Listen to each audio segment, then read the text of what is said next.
If you just got out of a breakup or divorce and you're already hunting for the next girl to fix everything, stop. Here's exactly why your rebound will blow up in your face and what you actually need to do before you date again.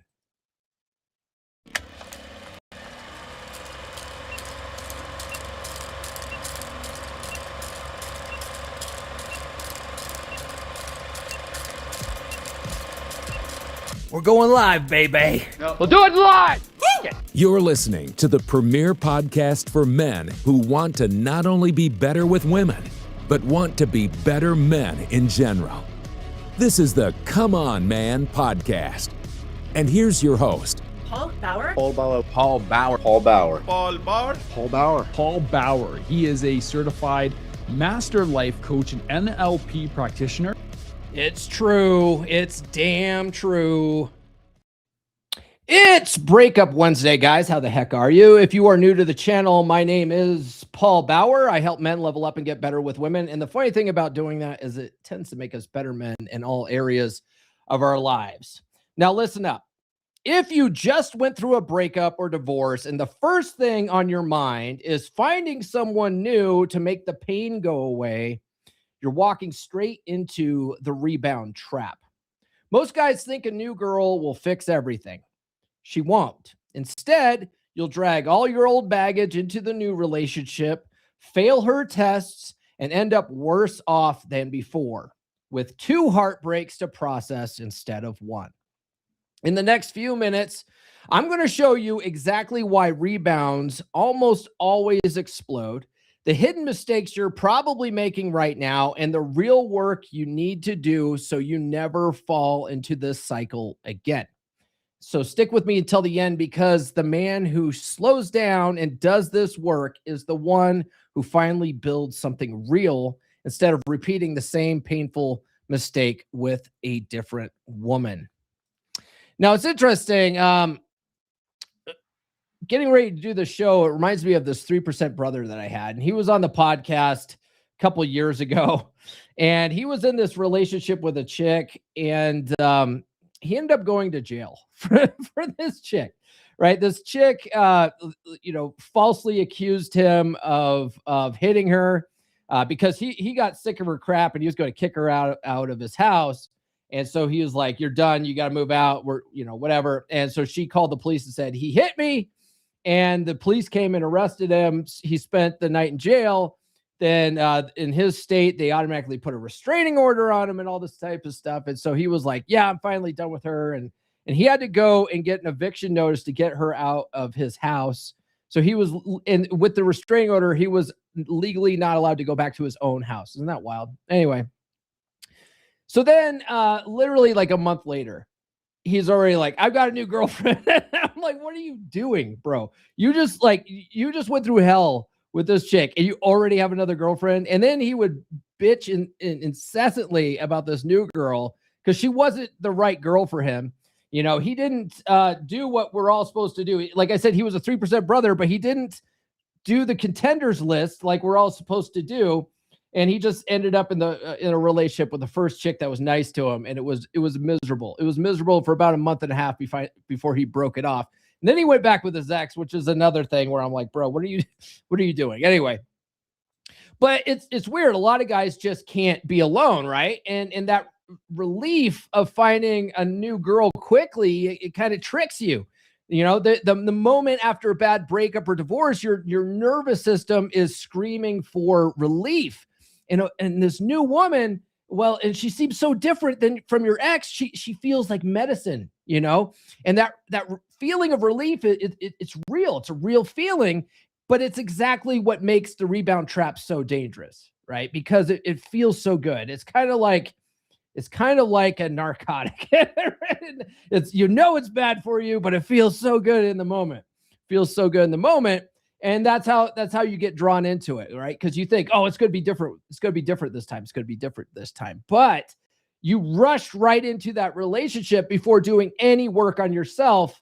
And you never did the work that is required to get over your ineffective relationship paradigms, right? By the way, guys, I do have new episodes every Monday, Wednesday, and Friday. please click like, subscribe, and hit those notifications, would you? Cool. So it's almost an illusion, right? You're not really falling for her. You're really is trying to escape this pain that you're in from the breakup and the uncomfortable feeling that you have of being alone. Okay. So that the attraction isn't to this new girl or the rebound itself.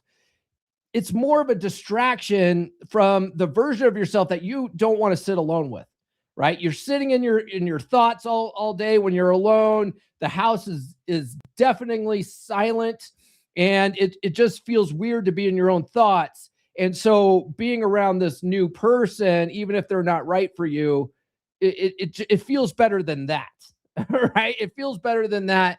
And so your sort of mind plays tricks on you, and you start justifying this terrible decision. But that speed getting into a situation like that, it tells you everything. Okay. How fast you're trying to find someone new is a direct measure of how much you're avoiding, right? Like a lot of guys too, they have this misconception that their relationship problems are always the other person too, right? It's like, it's not me, it's her. Like we're not the 8-minute mark. She's the bish, right? It's not me. But why is it that all your girlfriends are like that, right? Like, why are all your girlfriends naggy, and like they eventually get to a place where they annoy the crap out of you, and they're nagging and they're bishy and like all this kind of stuff? Like, why are they all like that, right? It's like your picker's bad. That's a part of it, but also how you're able to deal with these women needs some work. You've never done the work, right? And so when you just hop from relationship to relationship, you never get a chance to work on that sort of thing. Okay.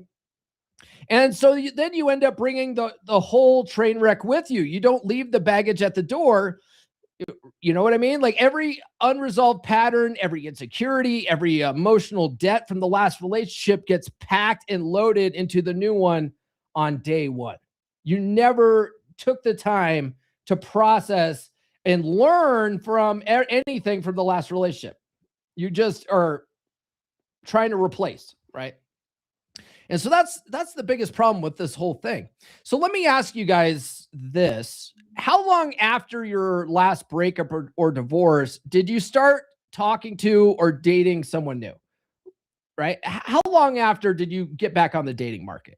And be real, was it days, weeks, or were you already lining someone up before you even ended that last relationship? Were you monkey branching? Like, be honest, drop it in the chat. Your ex-girlfriend's never going to see it.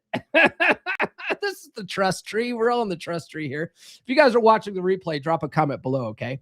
But you got to understand that she's not the problem, okay? Your ex isn't the problem, and your rebound isn't necessarily the problem. The problem is your foundation, okay? Rebound relationships don't fail because the new woman is wrong for you necessarily, although a lot of them are. You know, a lot of them are, they're just the opposite of your ex, right? You're just like, oh, she's the opposite of my ex, she must be perfect, okay? But it's not necessarily them, okay? You're often settling with this sort of thing. You're just like, I don't want to be alone. I'm going right into this. So that's a big problem by itself. Okay. But they also fail because you're building on a cracked ground. You know what I mean? Like you never do the work on yourself. You're still operating in ineffective blue pill relationship paradigms, the same paradigms that caused your last relationship to fail, the same paradigms that caused all your previous relationships to fail. Okay. You're still operating on those things because you've never learned a better way. You've never learned a more effective way of dealing with this sort of thing. Right. And so then you tell yourself, well, she's nothing like my ex, so she must be perfect, right?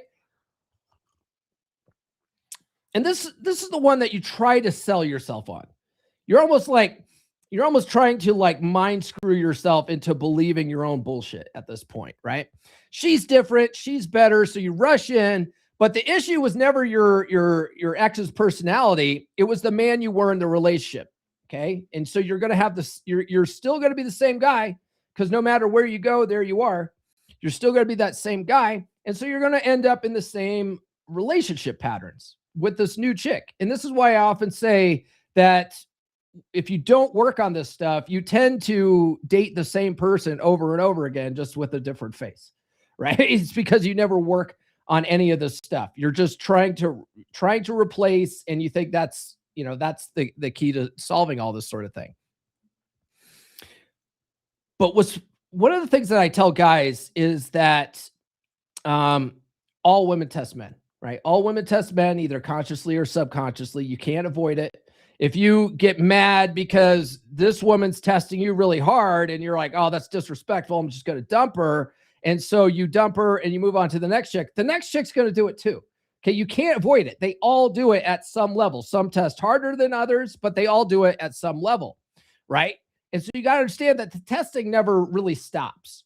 Okay. Even if it becomes infrequent because you're passing her tests and stuff like that, she'll still test every once in a while. Okay. So any woman you're serious about is going to test whether you're solid or not.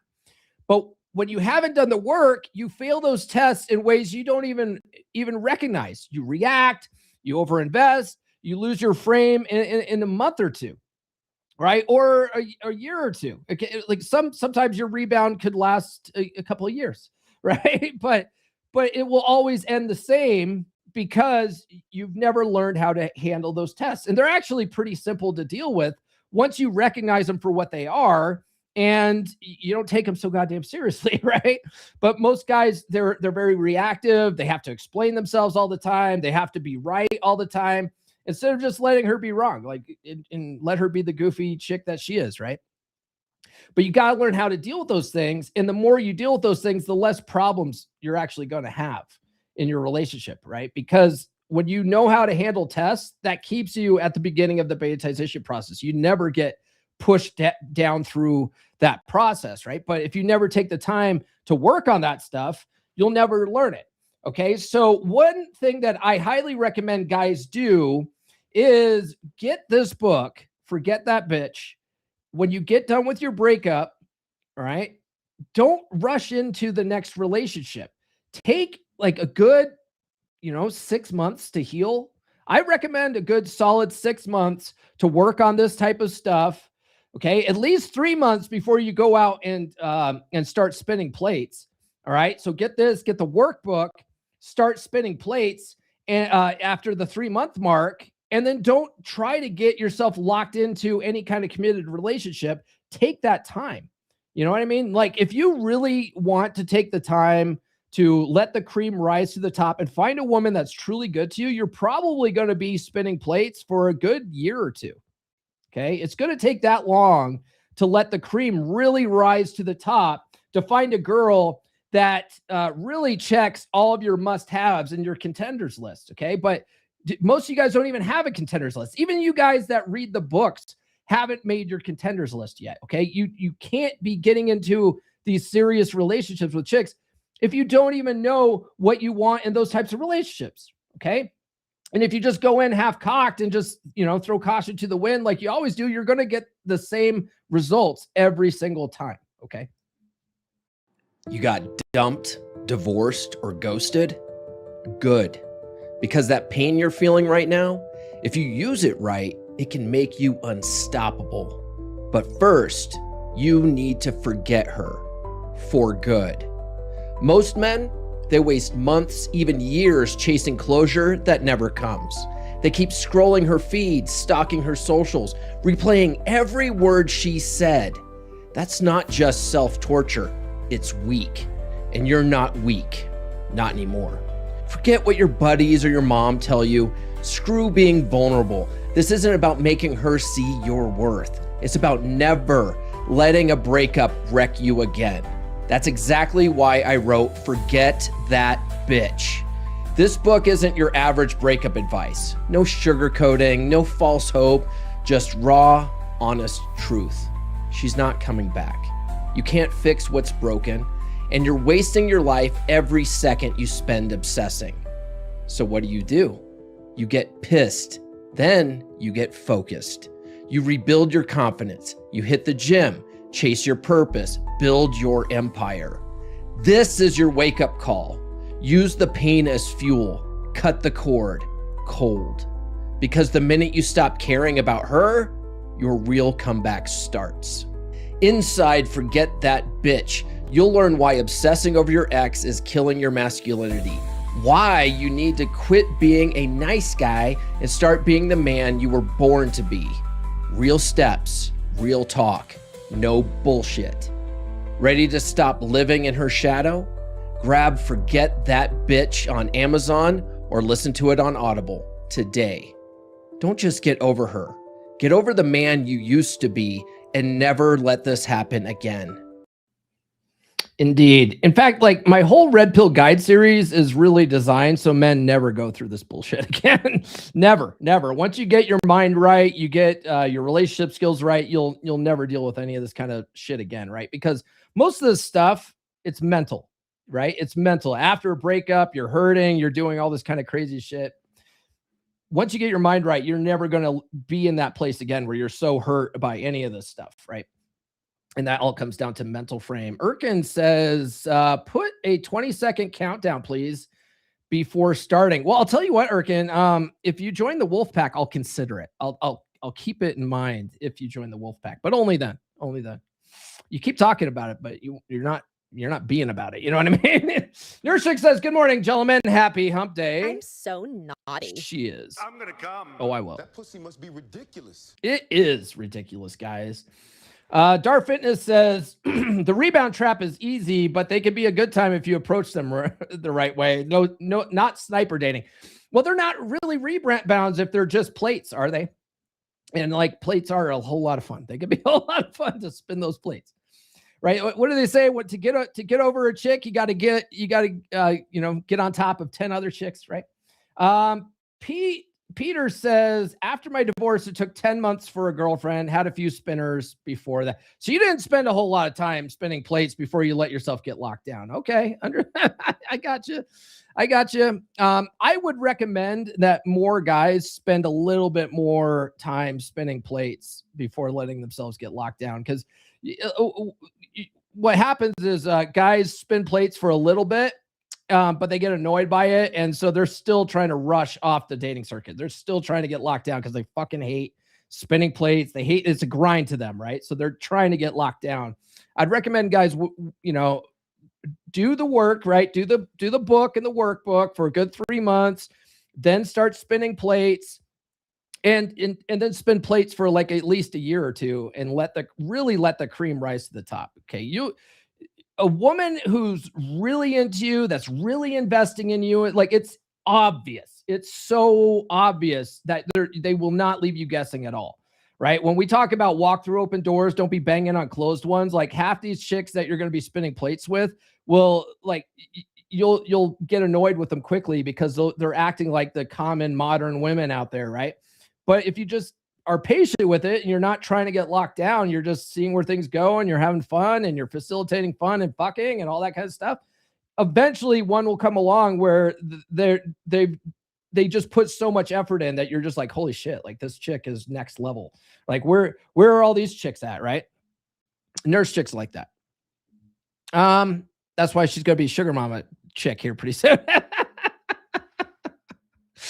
Man, so a lot of guys, what I've seen is it's pretty fascinating, right? And I've been in the space for a little while now, and there's a lot of guys out there that are trying to just prove that they could do better than their ex as fast as they can. The whole breakup becomes a competition now, right? So it becomes a race to see who can post themselves faking looking happy with someone else before the other person can, right? The thing is that if you go through a breakup and she's the one that pulled that trigger, chances are she's already got another guy lined up and she's already had another guy lined up and you're just the last guy to know about it, right? Like women are notorious for monkey branching. And so she's probably already fucking Kyle from sales, right? She's already fucking some dude already. And so you out here trying to prove that you're going to find someone before she can, it's really just a losing strategy anyway. And it's not a competition.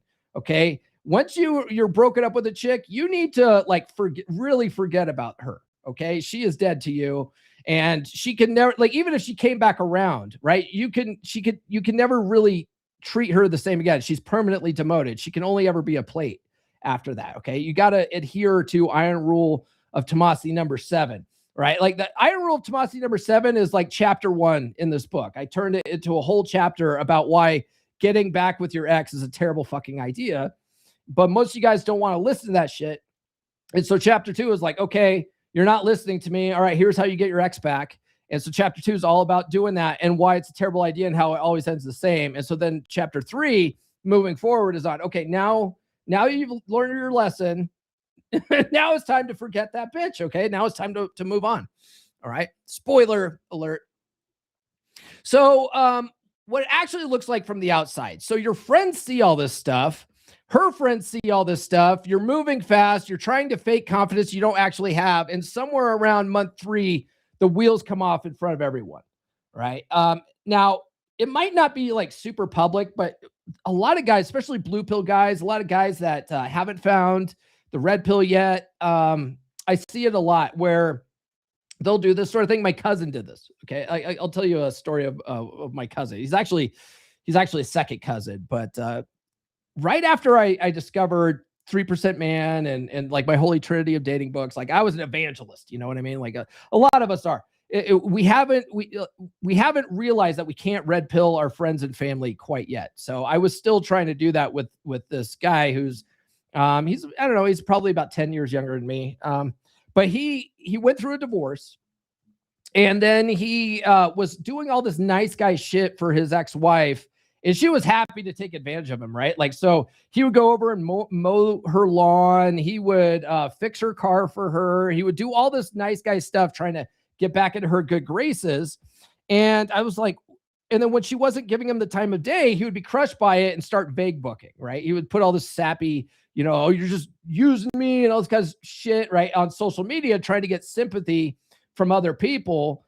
And I DM'd him. I was like, what's going on with you, bro? Like, why are you posting all this shit? Like, what's going on? And he's like, oh, she just won't give me the time of day and all this kind of stuff. And I'm like, yeah, she divorced you, man. Like, she don't like you. She's happy to take advantage of you, but she don't like you, man. Like, why are you doing all this nice shit for her? You need to move on. I was like, let's meet up for drinks and stuff. So he and I met up for drinks. We went and saw Josh Blue. I don't know if you guys know him. He's a stand-up comedian that has cerebral palsy or whatever. Hilarious guy. We went to go see him. We had drinks. We had a good time.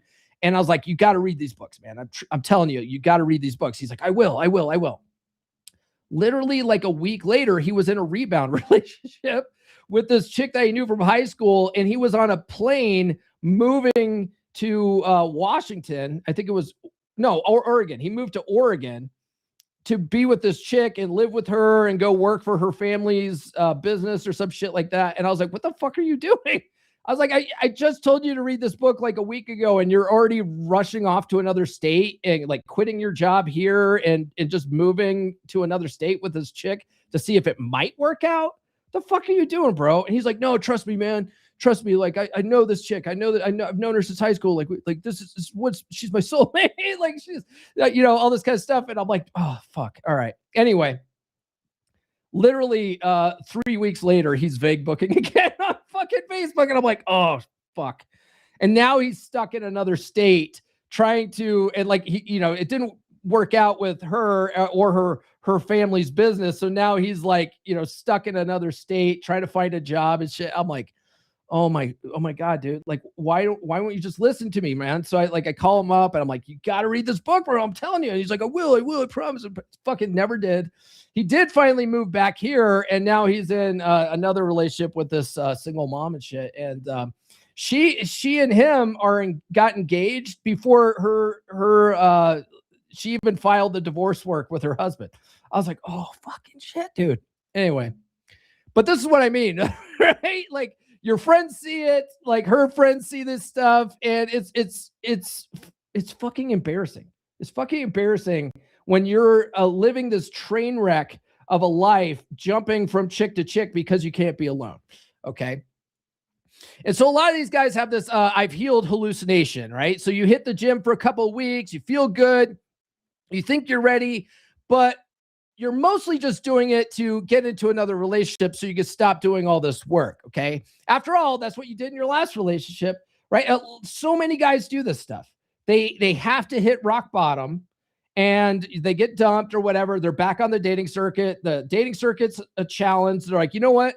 I have put on some weight. Maybe I should lose some weight. And so then you start losing weight, start hitting the gym. And then also the gym is a possibility where you might meet new chicks. So you're doing all this stuff in a performative way to get into this next relationship where you really need to develop the mindset that you're going to do this shit when you're in a relationship or not. Okay. Like why is it that we all try to get revenge bodies after a breakup instead of just trying to maintain a decent appearance while we're in a relationship? You're less likely to get broken up with if you're attractive.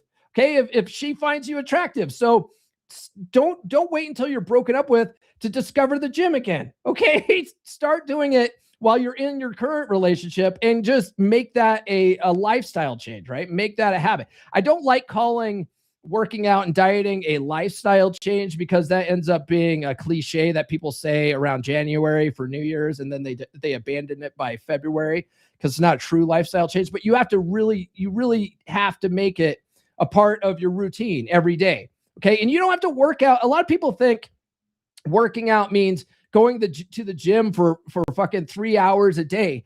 No, it fucking doesn't.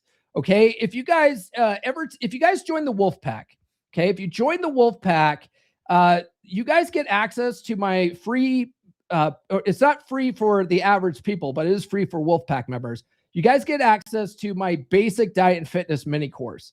Okay. You can do the workouts that I talk about in there in an hour. Okay. You could do that stuff in an hour, maybe an hour and 15 minutes, because it's really calisthenics and some cardio. But if you don't like cardio, you could do the squats that I talk about in there. And you could do all this stuff like in a 20-minute routine just to stay fit. And as long as you don't eat like shit, you're going to be fine. You don't have to waste all this time in the gym if you don't want to. Okay. But a lot of that kind of stuff is just an excuse anyway. We all have the same 24 hours in a day. I highly recommend that you guys make that like an actual lifestyle change and make it a habit, right? And don't just wait till you're broken up with. But a lot of you guys, that's what you're doing. You're working out just long enough to get into your next relationship. That next relationship is 99% of the time just a fucking rebound. And then you let yourself go again, right? And then you stop working out, you start getting weight, and you have the same problems over and over again. It becomes this vicious cycle, right? By the way, guys, do consider sending a super chat, would you? That helps support the show. I'm largely supported by viewers like you. Thank you. I learned that from NPR. They say that. We're supported by viewers like you. I need to have a telethon, right? An annual telethon with Jerry Lewis.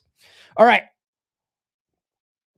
So it becomes this vicious cycle that keeps repeating. So most men have already done this once. They know exactly how it ends. The rebound ends. They're worse off than before. And now they have 2 breakups to process instead of 1, right? And then they're still looking for the next girl after that. And they never actually do the work. It's pretty sad. Or they go, all women are the same, and they go MGTOW and they just give up completely and go, black pill side of MGTOW and become incels, right? And they give up on women altogether. It's pretty sad. But the solution, the solitude isn't your enemy. Okay. Dependence is codependence, really. So the work happens alone. Not depressed alone, intentionally alone. Silence is where you actually figure out who you are without a woman's attention holding you together. Okay. And when I say silence, I don't mean just sitting in your head, sitting down, living in your head, ruminating about all the problems in your past relationships. I'm talking about sitting down alone, listening to audiobooks, sitting down and actually reading paperbacks or whatever, and then in doing the workbook, right? If you sit down, do the workbook, it really draws out all of your previous relationship problems and paradigms so that you can become aware of them. So you know what needs work, right? If you're not aware of any of the stuff, you're not going to know what to work on. Okay.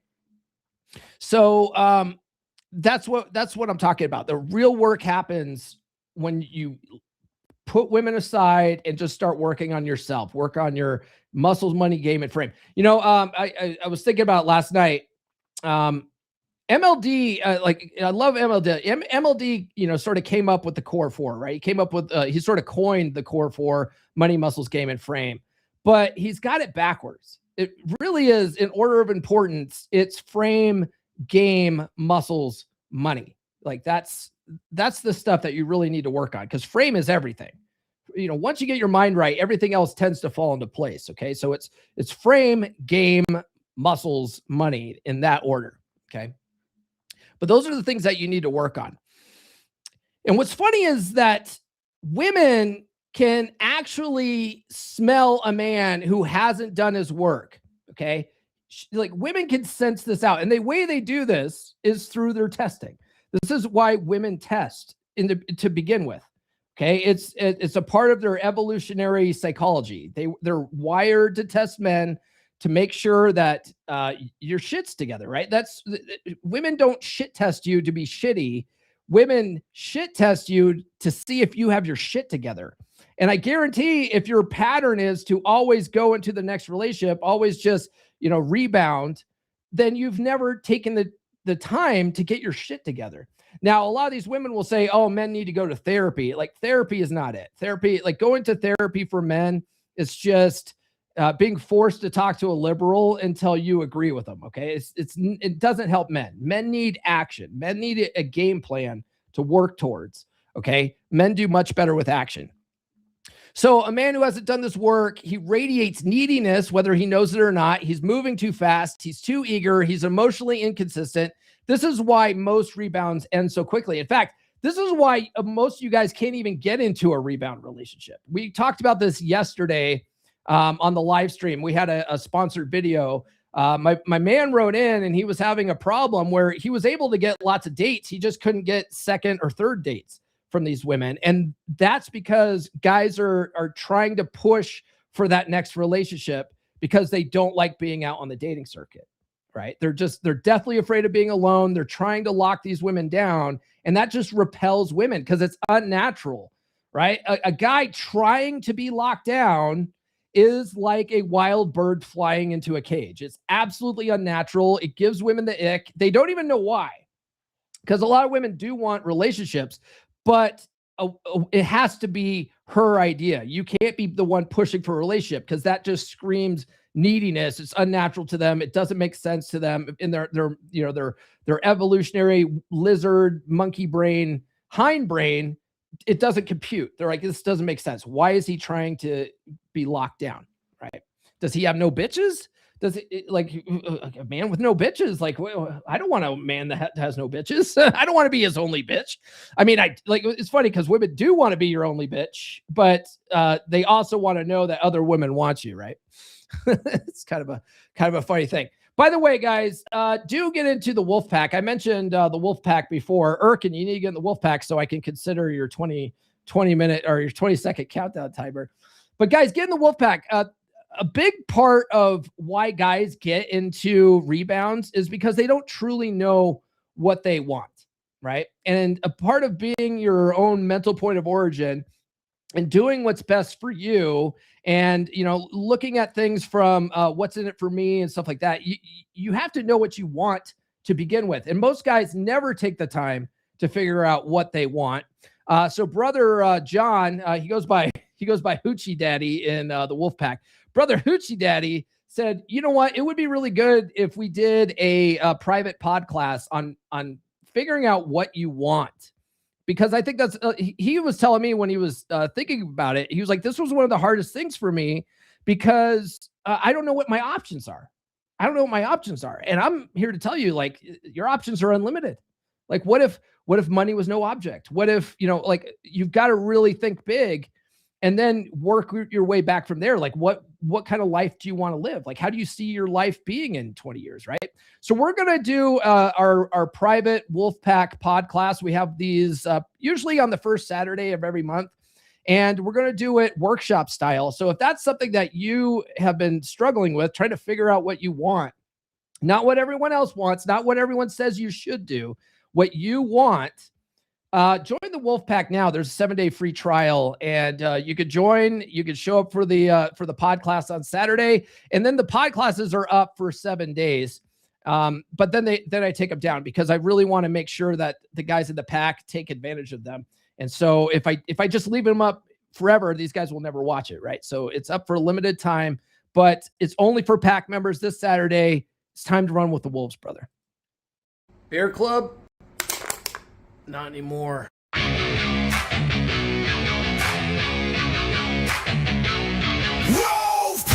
you fix what's broken. You lead like a man again. No pity, no therapy. Just fire, just flame. Cold bed, broken home, midlife drift, feeling alone. You don't need hacks, blogs, lies. You need men with fire in their eyes. We rebuild from the ground up. No excuses, no soft stuff. Telegram lit 24/7. Brothers locked in, steel, not heaven. Step inside the pack. We don't fall, we attack. Truth, fire, presence, we bring it back. Masculine pride, no time to slack. Step inside the pack. Drop your past, claim your track. No therapy talk, no playing small. We sharpen blades, we take it all.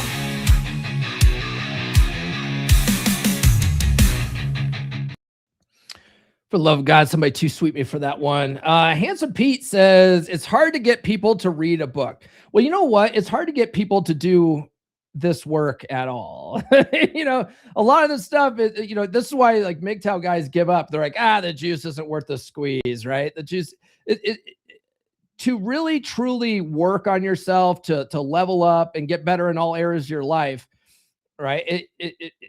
It's work. It comes dressed in coveralls and looks like work. And so a lot of people just don't want to do that, right? They want to take the easy way out.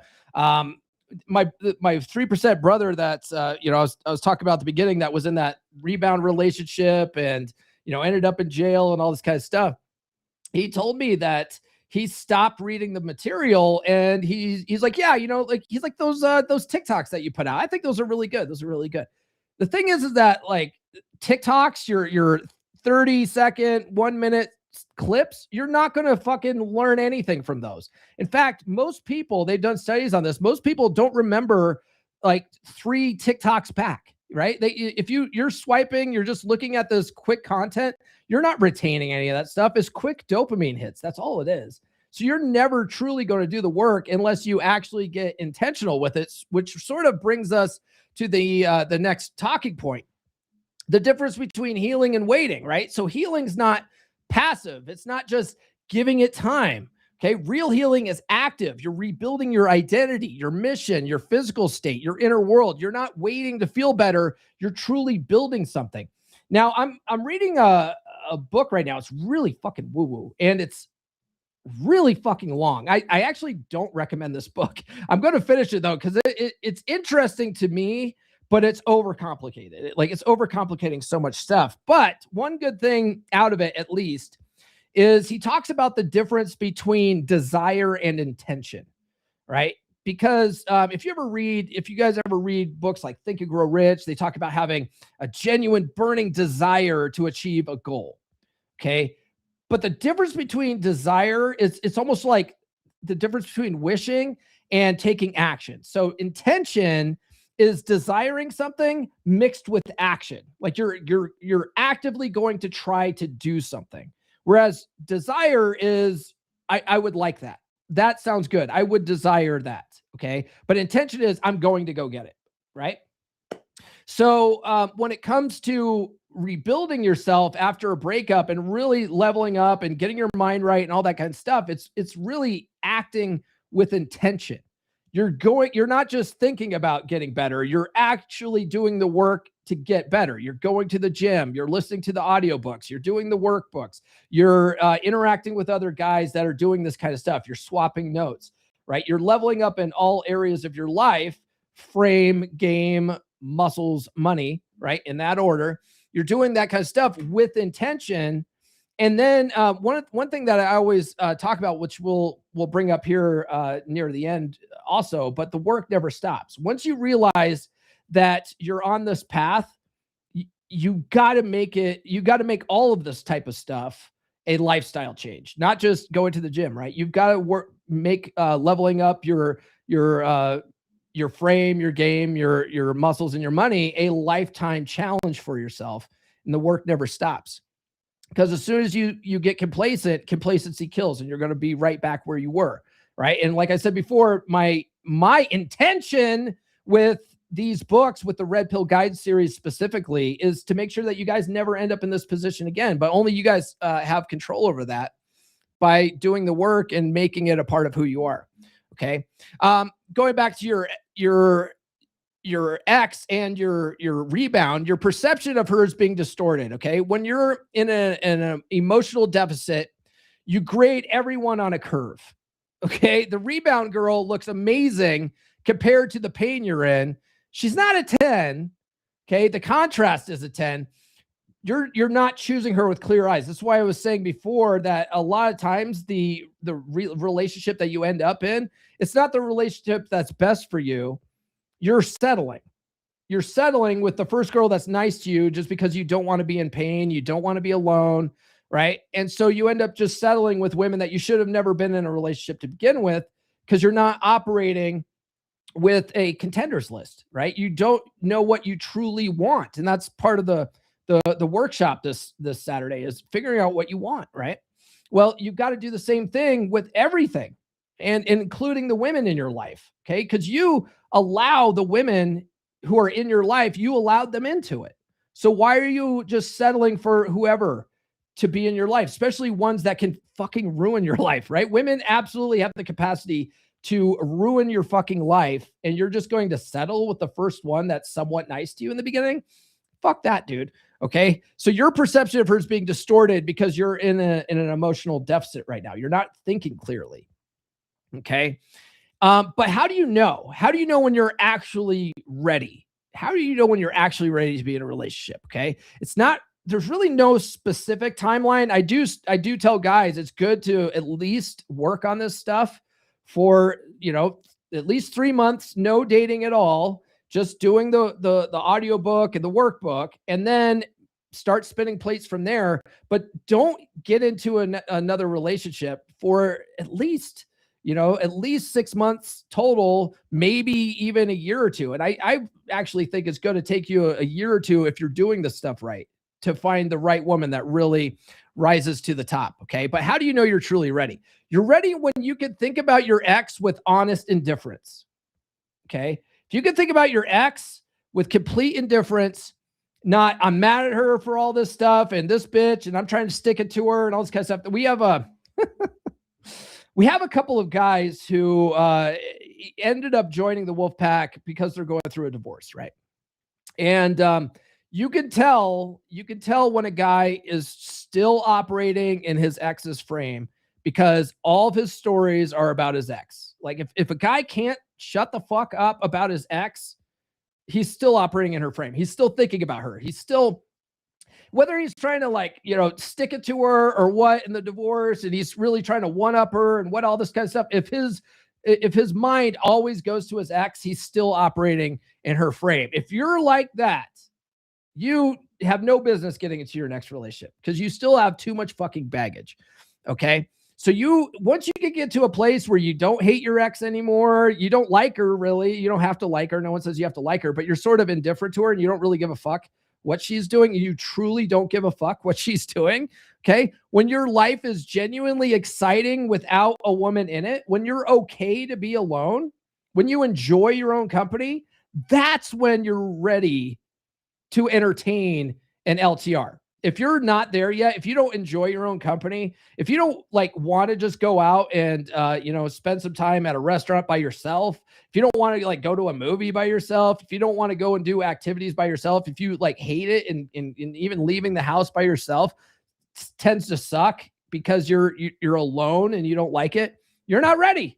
You're not ready yet. Okay. But the funny thing is that the right women tend to show up in our lives when we're happy being alone, when we don't need them in our lives, right? We've taken women off of a pedestal, we're okay with, spinning plates and just having fun, and we enjoy our solitude and all this kind of stuff, the right woman's going to come along. Okay. It's funny how that works, but the more you need that kind of shit in your life, the more you're actually repelling the right women, and the wrong women are going to keep showing up. It's kind of woo woo almost how that works out. This book, Reality Transurfing, talks about it as when you put anything on a pedestal, not just women, but you put anything on a pedestal, they say you're creating importance, right? And importance creates too many possibilities.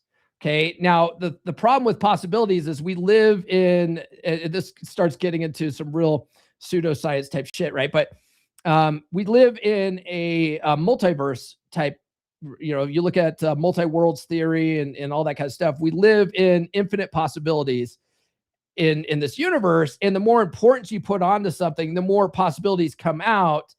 And you really, you end up going down timelines that don't really suit you, right? But the less importance you put on things, the right timelines tend to show up for you because there's less options. Anyway, that's a very complicated book that is really overcomplicated, I think. Okay. So that's how you know when you're truly ready, when you're okay being alone. All right. Follow me on social media, guys. The links are in the description, and we'll wrap up here. So rebuilding yourself is the only move that actually works. Okay. Really rebuilding yourself from the ground up, completely being a different version of yourself, but the best version of yourself. Okay. Real freedom hits when you stop living for any woman's approval and start mastering your emotions, your confidence, and figuring out what your mission and purpose is in life. Okay. That's when you stop needing a relationship and become the man who chooses to be in one. Right? You don't need a relationship. You choose to be in a relationship because like the right woman came along. She showed the right level of investment. She's not dicking you around. She's, truly, she has that genuine desire that we're all chasing after and stuff like that. Okay. But you'll only really find that sort of thing when you have a mission that you're focused on. And women are drawn to a guy that's going somewhere, and they just want to hitch their wagon to a winning horse, right? And if you're a horse that's going somewhere, you're on a mission, you're a winning horse, she wants to hitch her wagon to it, okay? She doesn't want to be your mission. She doesn't want to be put on a pedestal. She doesn't want to be your whole world, okay? She wants to follow a man that's got shit going on, that lives a cool life, that's got something going for him, and she just wants to join that mission, okay? But you've got to find that mission first.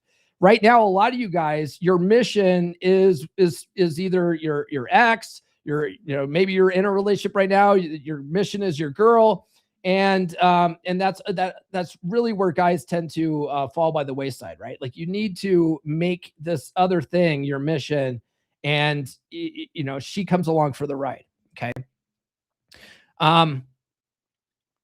You got to stop settling and start positioning yourself to choose. So once you've done the internal work, you no longer hunt for the first warm body to fill the void. You raise your standards, you lock in your own life, and become the high value man who can actually select from quality options instead of settling for a rebound. Okay. You're no longer that desperate guy. You're the guy with options. Okay. When you've truly done the work, you're not trying to get locked down. You have to really weigh these women against your contenders list. And if they're not checking the top 5, they don't make the cut. They're not contenders. You could spin them as plates. You can have fun with them, but you got to be okay with letting them go too, because a lot of them won't want to be plates forever. So you got to let those plates drop and be okay with that, right? That's when you're going to be ready, is when you're doing that kind of stuff and you're truly weighing these women against your contenders list. And the right woman will show up eventually, right? But that's not your mission. Your mission is working on whatever else you got going on, okay? And the big thing, like I mentioned before, there's no finish line, okay? The work never stops, okay? But once you get to this place where you have a contenders list, you're okay with being alone, all right? Now you're more ready. You're more ready, but the work has to keep going, or else you're going to have the same problems in your next relationship, right? That's where that's where after you read Forget That Bitch, and you find the right woman, that's where this book comes in. This is the next book in that series, right? And then if you're in a dead bedroom situation, if you've turned it around, you want to make sure you never end up there again, Keep Your Bitch is the next book in line for that, right? But until you get to that place where you're in this new relationship that you think, you want to really make it work this time and never end up here again, you're going to want to read Forget That Bitch and get yourself to at least this place where you're okay being alone, right? You're okay being alone. If you truly never want to be in this position again, you have to realize that you can never get complacent again. Always be looking for ways you can improve. Listen to audiobooks and podcasts, hit the gym, work toward that next step at work, find hobbies you like. You have to constantly make a great cake of a life for yourself. Okay. And women can never be that cake. Women can only ever be the icing on top. Brother Nathan from Wolfpack, he doesn't like the cake analogy because he doesn't like cake. So, you've got to make a great ice cream sundae of a life for yourself. Okay. And women can only be the cherry on top. All right. So finding the right woman when you're ready. Okay. Now, it's funny. I had a coaching call last week with one of my legacy coaching clients who he's just had me on retainer for a couple of years now. And every once in a while he'll take advantage of his call with that. And so we had a call last week and we were talking about his dating struggles and stuff like that, and how he really wants he's been spinning plates for a long time. He's okay being alone, but he really wants to find the right woman for him. And he's just having a hard time doing that. And I was like, well, have you done your contenders list? And he's like, no, I haven't done my contenders list. I was like, fucking do your contenders list. Okay. Like I talk about contenders lists constantly. Most guys will not take the time to sit down and do a contenders list. A lot of guys will have like mental notes about kind of what they want. They sort of have a vague idea, but they never sit down and put pen to paper and come up with their contenders list. And so I always tell those guys, like, man, you've got to do this work or you're going to just keep ending up with chicks that you're settling with. Okay. You got to make your contenders list. It's a list of all the qualities you want in a relationship and all the qualities you don't want. And then you highlight your 5 must-haves and your 5 won't tolerates. And you weigh these chicks against the list. And what a lot of guys do wrong who actually make the list is they try to fit every chick into their fucking wants list, right? And then they'll make up shit like, well, she checks most of my boxes. Okay. She has to check all 5 of your must-haves or else she's not a contender. Okay. Those are the rules, and the list is law. Okay. That's the only way you're going to find the right woman for you is by sitting down and figuring out what you want and make that list. Now, most of you guys, just to tell you how to do this real quick, most of you guys don't know what you want, but you know absolutely what you don't want. So start there. Start with the right side of the list. I don't want this. And typically using, the law of polarity, what you want is the polar opposite of that. Okay. So if you could at least write down what you don't want, usually on the other side, it's going to be the absolute opposite of that. Okay. Is what you do want. And then out of all those things, you want to make at least 10 or 20 of your must-haves and your will not tolerates. You want to highlight 5, right? You want to highlight your top 5 must-haves, top 5 won't tolerates, and then go from there. And then start weighing every chick against these. Okay. And the chicks that, like, if any chick has a quality that lands in your will not tolerate list, you dump her right there. You don't even spin her as a plate. Okay. Cause you're just going to be wasting your time with those chicks. All right. But otherwise, if there's things that like you don't want, but you're like it's not a deal breaker. Like for instance, I would never get into an LTR with a chick that had a nostril piercing. Okay. Like if she had like a nostril piercing, I would spin her as a plate. Like it's kind of cute, but I don't want a chick like that long-term. Now a chick that had a septum piercing will not tolerate. I wouldn't even entertain that chick. Fuck that. That is a deal breaker right there. Septum piercings are disgusting. Fucking disgusting, ladies. You look like a fucking pig on a farm with those things. We need to ban those. We need to eliminate septum piercings. AI is going to clip that. All right. All right, guys. That's all I got for this episode. Thanks for tuning in. Let's take a look at the chat real quick. Let's see. Erkin says it's hard to make streamers put a 20-second countdown. You don't need healing. You need new problems. Healing would be black pill. You're not ready for that. Come on. Let's see here. Can of Rockstar says, good morning. Rebounds are just another blue pill program. They tend to be. They tend to be, right? Where's Paul's cap? What? I grew my hair back. You missed my my Friday episode where I did my hair reveal. So I'm not wearing my cap right now. And then hopefully I could trick someone into liking me someday, is what CJ says. Yes, top fan CJ is back. Hey, CJ, keep talking, man. Whenever CJ's in the chat, he just tends to go off and writes a lot of books, and that tells the algorithm that this chat, is super popular. Like, so go for it, bro. I love CJ. Love CJ. All right, guys, that's all we got for this episode. Tune into the podcast on Friday. We're going to be talking about overcoming self-limiting beliefs and how you know they're self-limiting when they put you into a primal state. We'll also be talking about what being in a primal state means and how that looks based on Dr. David Hawking's map of consciousness. So it should be a fun episode. It might get into a little woo-woo, but I'm going to try to keep it from being woo-woo and really stick to self-limiting beliefs with it, okay? But it should be pretty deep, also extremely valuable because it will be Frame Friday, and it is the most important episode of the week. That's all we got, though, guys. Please like, subscribe, hit those notifications, and we'll see you next time. This has been the Come On Man podcast. Now, go out and get it.